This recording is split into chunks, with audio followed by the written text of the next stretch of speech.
I'm a 34-year-old man named David, and I need to tell you about the day I discovered my grandfather left me everything in his will. Not some of it, not half of it. Everything. And the aftermath nearly destroyed what was left of my sanity. But before I get to that catastrophic reading of the will, you need to understand the family dynamics that made this entire situation possible. Because trust me, this wasn't just about money. This was about 34 years of being the family scapegoat finally coming to an end in the most dramatic way imaginable. I grew up in Boston, the youngest of 3 kids. My older brother Marcus is 40, and my sister Jennifer is 37. From the moment I was old enough to understand family hierarchy, I knew exactly where I stood. At the very bottom, Marcus was the golden child, the successful lawyer who could do no wrong. Jennifer was Daddy's little princess, the one who got away with everything because she had Mom's smile and Dad's charm. And me? I was the accident, the oops baby that came along when my parents thought they were done having children. Nobody ever said it outright, but you know how kids can sense these things. The way conversations would stop when I entered the room. The way my achievements were met with polite nods while Marcus's mediocre accomplishments got standing ovations. Here's what you need to know about my childhood. When Marcus got a B+ on his report card, there was cake and celebration. When I brought home straight A's, my mother would glance at it and remind me that grades aren't everything. When Jennifer made the JV basketball team, my parents bought her a brand new pair of expensive sneakers and attended every single game.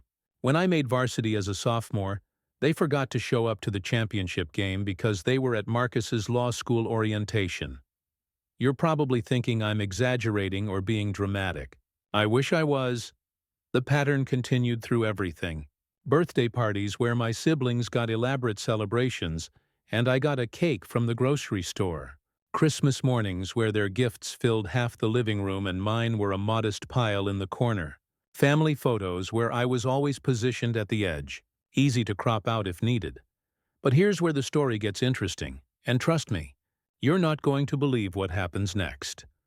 My grandfather, Frank, was different. He was my mom's father, a self-made millionaire who built a commercial real estate empire from nothing. Started with one small property in the 1960s and built it into something massive. The man was sharp as a tack until the day he died at 89 years old. Grandpa Frank saw everything. Every slight, every dismissal, every time my parents overlooked me in favor of my siblings. And unlike my parents, he actually paid attention to who I was as a person. He noticed that I was the only grandkid who visited him regularly without being asked. The only one who called him just to chat, not because I needed something. I spent countless afternoons at his place in Beacon Hill, this beautiful brownstone filled with history and stories. While Marcus was busy climbing the corporate ladder and Jennifer was posting her perfect life on social media, I was sitting with Grandpa Frank learning about real estate, business, and life. He taught me how to evaluate properties, how to negotiate deals, how to spot potential where others saw problems. More importantly, he taught me that being overlooked doesn't mean being worthless. It just means the people doing the overlooking are blind. But what nobody in my family knew, what I'm about to reveal, is that Grandpa Frank was grooming me to take over his empire. And they had no idea what was coming. When Grandpa Frank died last March, my family was devastated. Well, Marcus and Jennifer were devastated about the inheritance they assumed they'd be getting. My parents were already planning how to spend their share. I was just sad because I'd lost the one person in my family who actually gave a damn about me. The funeral was everything you'd expect. Marcus gave a eulogy that was mostly about himself. Jennifer cried photogenic tears that she made sure were captured for Instagram. My parents played the role of grieving daughter and son-in-law while clearly thinking about dollar signs. I stood in the back, said my goodbyes privately, and tried not to think about how empty my life was about to become without my weekly visits to Grandpa Frank's brownstone. The will reading was scheduled for 2 weeks after the funeral. Everyone showed up in their finest clothes, playing the part of the respectful, loving family. The lawyer, a distinguished man named Howard Chen who'd worked with Grandpa Frank for 40 years, sat behind an enormous desk, with several thick folders in front of him. Marcus was practically rubbing his hands together with anticipation. Jennifer kept checking her phone, probably calculating how much of a down payment she'd have for that dream house she'd been talking about. My parents sat there with practiced expressions of dignified grief, but I could see the excitement in their eyes. I sat in the back corner, expecting to maybe get some small token. A watch, perhaps, or maybe one of Grandpa's books. That would be fine. It would be more than I expected from my family anyway. What happened next changed everything. And I mean everything. Howard Chen cleared his throat and began reading the will. The first few items were standard. Small amounts to various charities, some personal effects to old friends. Then he got to the family portion. To my daughter Patricia and her husband Robert, he read, "I leave the sum of $50,000 each. May it remind them that money cannot buy the love and attention they failed to give their youngest son." The room went silent. My mother's face turned white. My father looked like he'd been slapped, but Howard wasn't done. Not even close. To my grandson Marcus, I leave the sum of $75,000 and my collection of vintage watches. Perhaps time will teach him the value of humility that success has not. Marcus's confident smile started to fade. $75,000 wasn't nothing, but it was clearly less than he expected from a multi-millionaire grandfather. To my granddaughter Jennifer, I leave the sum of $75,000 and my wife's jewelry collection. May she learn that true beauty comes from character, not social media likes. Jennifer's mouth fell open. She looked genuinely confused, as if she couldn't process what was happening. Now here's where you need to pay close attention, because what came next was absolutely nuclear. Howard Chen looked directly at me, and for the first time in that meeting, he smiled. To my grandson David, I leave the entirety of my remaining estate, to be itemized as follows. The brownstone property at 428 Beacon Street valued at approximately $4.2 million. The commercial real estate portfolio consisting of 17 properties across Boston, Cambridge, and surrounding areas, currently generating annual revenue of approximately $3 million. The investment portfolio valued at approximately $8.5 million. All business interests, accounts, and any assets not specifically mentioned above. Total estimated value of bequest, approximately $23 million. I'm not exaggerating when I tell you that the room exploded. Marcus jumped out of his chair so fast it fell over backward. Jennifer started screaming, actual screaming, like someone had physically attacked her. My mother began hyperventilating. My father's face turned so red I genuinely worried he might have a stroke right there in the lawyer's office. And me? I sat there in complete shock, unable to process what I'd just heard. $23 million. An entire real estate empire. Everything. But wait.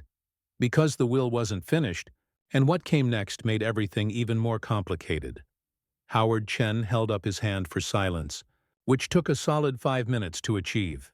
When the screaming finally died down to angry muttering, he continued reading. Furthermore, I want to make clear the reasoning behind these decisions.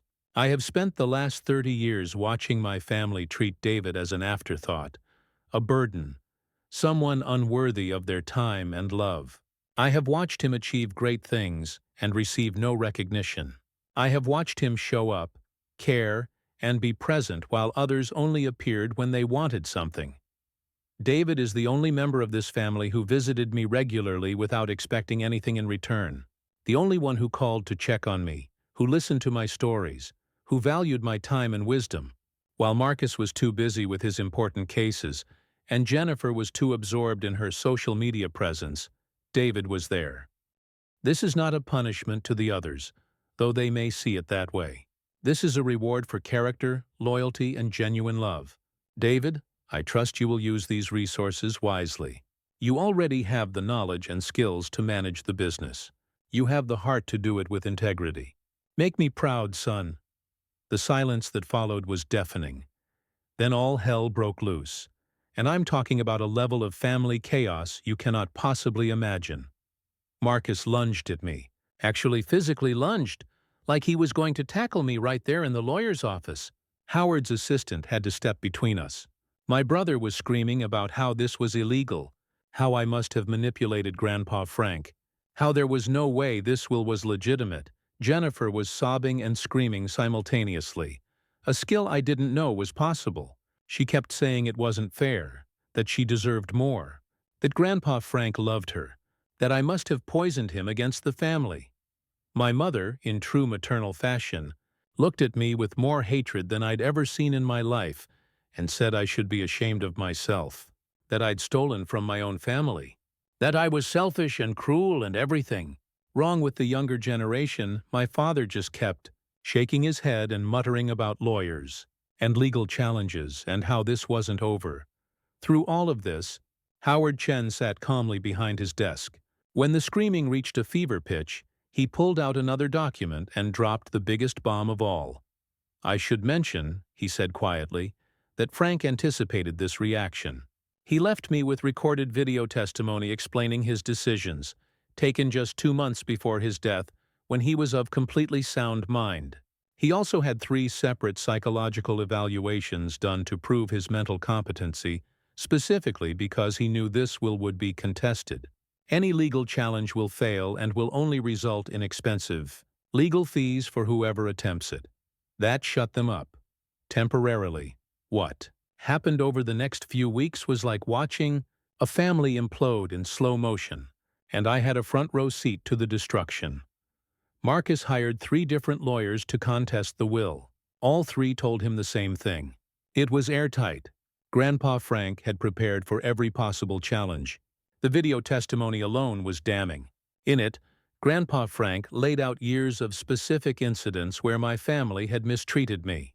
Birthday parties they'd forgotten, school events they'd missed, achievements they'd dismissed.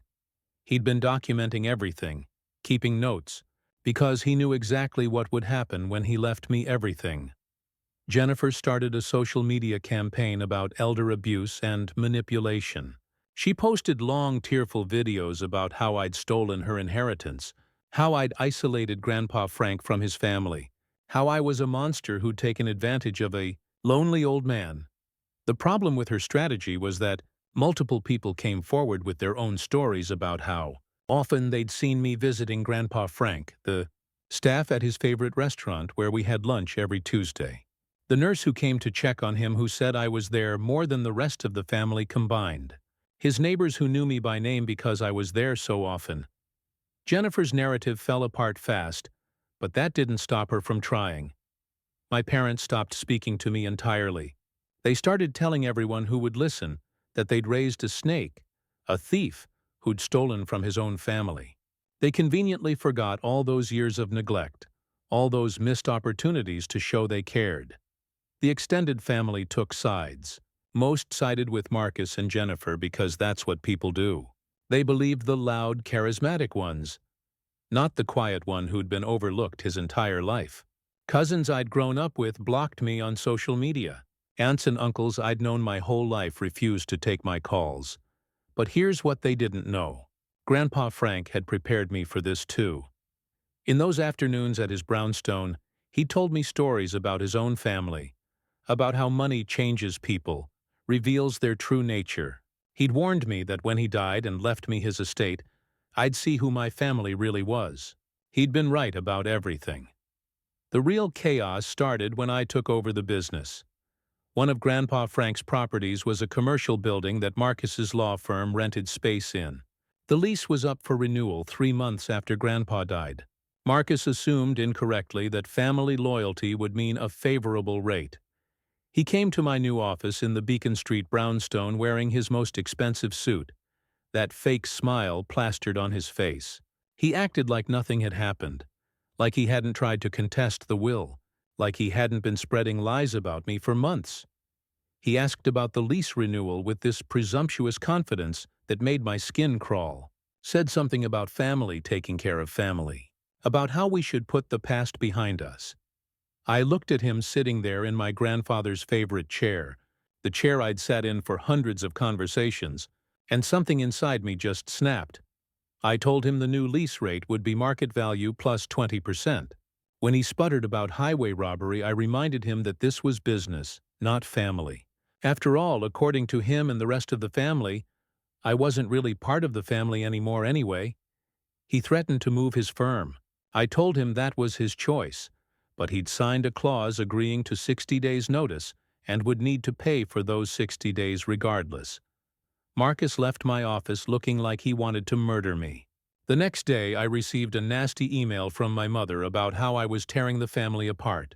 I didn't respond, but that was just the beginning of my revenge.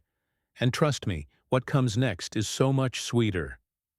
Jennifer's situation was even more satisfying. She and her husband had been trying to buy a house in a trendy neighborhood. They'd been rejected by multiple sellers who didn't want to deal with their lowball offers and entitled attitude. What Jennifer didn't know was that one of those properties was owned by my company. It was part of Grandpa Frank's portfolio, a beautiful brownstone that Jennifer had been obsessing over on Instagram for months. She'd posted about it constantly. "This is my dream home. Manifesting this beautiful space. The universe will provide." That kind of delusional nonsense. The property came on the market 6 months after Grandpa died. Jennifer and her husband immediately put in an offer. A bad offer, about 30% under asking, with demands for the sellers to pay closing costs and make various repairs. The offer landed on my desk. Because I was personally managing the sale of that particular property, I rejected it immediately and had my real estate agent inform them that we'd received a better offer and were no longer considering theirs. Jennifer lost her mind, posted a huge rant on social media about greedy landlords and corrupt real estate practices. Never once realized that the greedy landlord was her own brother. When she finally found out weeks later through mutual acquaintances, she showed up at my office building screaming. Security had to escort her out. I filed for a restraining order the next day. The look on her face when she received those papers was absolutely priceless. My parents were a different story. They'd been planning to retire to Florida, had their hearts set on this golf course community they'd been talking about for years. The down payment they'd been planning to use was supposed to come from Grandpa Frank's inheritance. With only $50,000 each, their plans fell apart. They couldn't afford the kind of retirement they'd envisioned. My mother called me crying, begging for help, saying they were my parents and I owed them. I reminded her of every birthday she'd forgotten, every school event she'd missed, every time she'd made me feel like I didn't matter. Then I hung up. She sent me a long email about forgiveness and family and Christian values. I deleted it without reading past the first paragraph. What they didn't understand was that this wasn't about revenge. This was about consequences.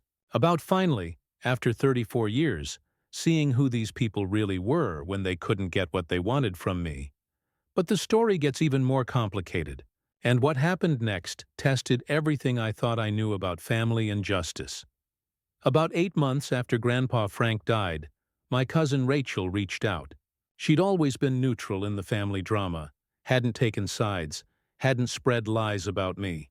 We'd been relatively close as kids before my siblings had poisoned that well, too. She asked to meet for coffee.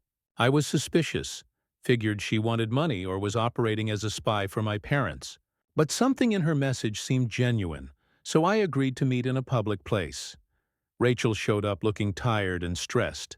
She ordered a coffee, sat down across from me, and immediately apologized. Not for herself, but for not defending me when everyone else was attacking me. For staying neutral when she should have spoken up. Then she told me something that changed my entire perspective on the situation. Apparently, my parents had been terrible with money for decades. They'd been living beyond their means since before I was born, racking up credit card debt, taking out loans they couldn't afford, constantly scrambling to maintain an image of success that didn't match their reality. Marcus and Jennifer knew about this. They'd been helping my parents pay bills for years, which explained why they were so desperate for their inheritance. They'd been counting on Grandpa Frank's money to dig themselves out of the hole they'd created. But here's the part that really got me. Rachel told me that Grandpa Frank had known all of this. He'd known about the debt, the financial mismanagement, everything, and he'd specifically structured his will to force them to face the consequences of their choices instead of bailing them out with his money. He'd left me everything not just because I'd shown up and cared, but because he trusted me not to enable their dysfunction. He knew that if he'd split the inheritance evenly, my parents would have burned through it in 5 years and been right back where they started. This hit me like a truck. I'd thought the will was about rewarding me for being present. It was that, but it was also about protecting his wealth from people who would waste it. It was about breaking a cycle of entitlement and poor decisions that had plagued my family for generations. Rachel also told me something else. Marcus was in serious trouble. His law firm was failing. He'd made some bad investments, taken on partners who'd embezzled money, and was looking at potential bankruptcy. The lease increase I'd imposed had been the final nail in the coffin. He was going to have to close his firm. Jennifer's marriage was falling apart. Her husband blamed her for losing the inheritance, for being too entitled and alienating me to the point where I wouldn't help them. They were headed for divorce. My parents had been forced to take out a reverse mortgage on their house just to stay afloat. They were working part-time jobs in their 60s, bitter and angry at the world, and all of them blamed me for their problems. Rachel said they'd been having family meetings, without me, obviously, strategizing about how to force me to share the inheritance. They'd discussed legal action that their lawyers had told them would fail. They'd considered trying to have me declared mentally incompetent, which was insane. They'd even floated the idea of going to the media with a sob story about a greedy grandson. Nothing had worked because Grandpa Frank had anticipated every single move. Rachel told me all of this not to make me feel guilty, but to warn me. She said the family was getting desperate, and desperate people do dangerous things. She advised me to be careful, to beef up my security, to watch my back. I thanked her for the warning and for being honest with me. As she was leaving, she turned back and said something I'll never forget. "You know, David, for what it's worth, I think Frank made the right choice. You're the only one who actually turned out okay." That conversation haunted me for weeks, not because I felt guilty, but because it confirmed something I'd always suspected. My family's problems were deeper than I'd realized. The mistreatment I'd experienced wasn't just favoritism or neglect. It was part of a larger pattern of dysfunction that money couldn't fix. A year has passed since Grandpa Frank died. The inheritance is fully settled. The challenges have all failed, and I'm running the real estate business successfully. Revenue is up, properties are well maintained, and I've expanded into new markets. Marcus's law firm did close. He's working as a contract lawyer now, making a fraction of what he used to earn. Last I heard, he was living in a studio apartment and driving a 10-year-old car. His wife left him and took their kids across the country. Jennifer's divorce was finalized. She got the jewelry collection from Grandpa Frank's will and immediately sold it to pay off debts. She's living with a roommate and working in social media marketing, which is fitting. Her Instagram is now private, the perfect life facade completely abandoned. My parents are still working their part-time jobs. They've stopped trying to contact me directly, but occasionally send flying monkeys, distant relatives who barely know me, to guilt-trip me about helping them. I block each one as they come. The extended family has mostly realized I was telling the truth all along. Some have apologized. I've accepted the apologies but maintained my distance. Trust, once broken, is nearly impossible to rebuild. I've started a foundation using some of the inheritance money. It provides scholarships to kids from dysfunctional families, kids who feel overlooked and undervalued. Grandpa Frank would have loved that. I'm dating someone now, a woman named Sophie who comes from a warm, functional family. She cannot believe the stories I tell her about my childhood. Her parents have welcomed me with open arms, treated me better in 6 months than my own family did in 34 years. Sometimes I drive past my parents' house.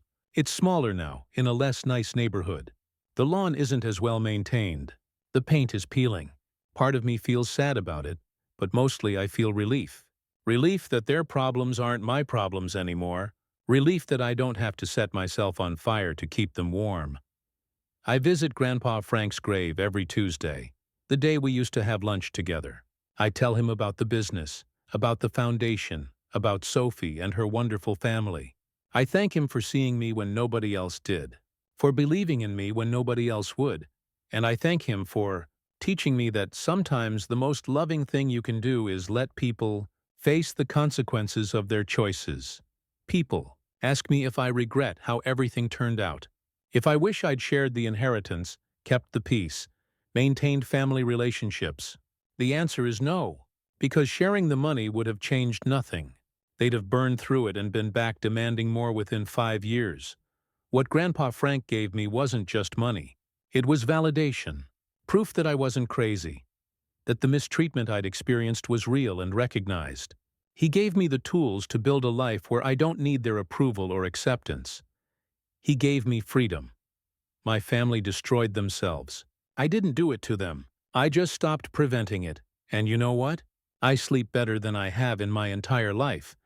The inheritance didn't destroy my family. It revealed who they'd always been. And that revelation, painful as it was, set me free.